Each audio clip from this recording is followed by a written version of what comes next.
Grammar में 9th class में हमने तुम लोगों को 12 टेंस पढ़ा दिया है, तो अब टेंस पढ़ाने की जरूरत नहीं है। और इस समय हम तुम लोगों को जीरंड, इन्फिनेटिव और पार्टिसिपल पढ़ा रहे थे।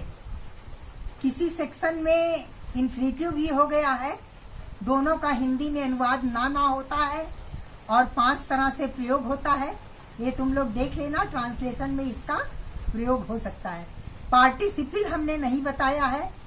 यदि तुम लोग खरीद सकती हो तो new light in general English book खरीद लेना, उसमें पार्टिसिपल के बारे में भी मिल जाएगा तुम लोग को। प्रेजेंट पार्टिसिपल, पास्ट पार्टिसिपल और परफेक्ट पार्टिसिपल तीनों मिल जाएगा। इसका हिंदी में क्या अर्थ होता है, कैसे प्रयोग होता है, ये सब बुक में लिखा है।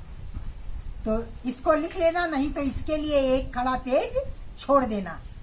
फिर उसके बाद तुम लोग 5 ट्रांसलेशन, जिसके पास राजीव प्रकाशन की बुक है राजीव प्रकाशन से, जिसके पास राजलक्ष्मी प्रकाशन की बुक है राजलक्ष्मी प्रकाशन से 5 ट्रांसलेशन कर लेना, हिंदी टू इंग्लिश।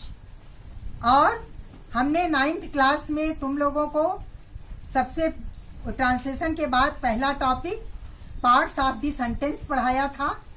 सेम चीज 10th में भी है, तो उसको भी तुम लोग पार्ट्स ऑफ द सेंटेंस समझते हुए एक बाजार से कॉपी खरीद लेना, अलग कॉपी बना लेना, उसी कॉपी में ये सब लिखना।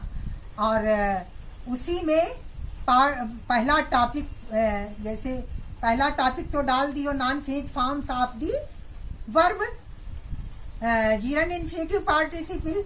दूसरा 5 ट्रांसलेशन।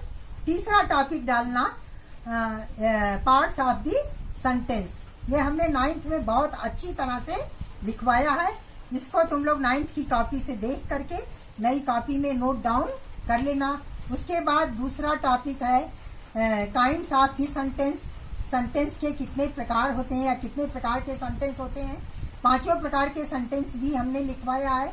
उसको भी टॉपिक 4 में डाल करके लिख लेना। फिर नंबर 3 टॉपिक डालना डायरेक्ट एंड इनडायरेक्ट नरेशन। ये भी हमने तुम लोगों को बहुत डिटेल में पढ़ाया है।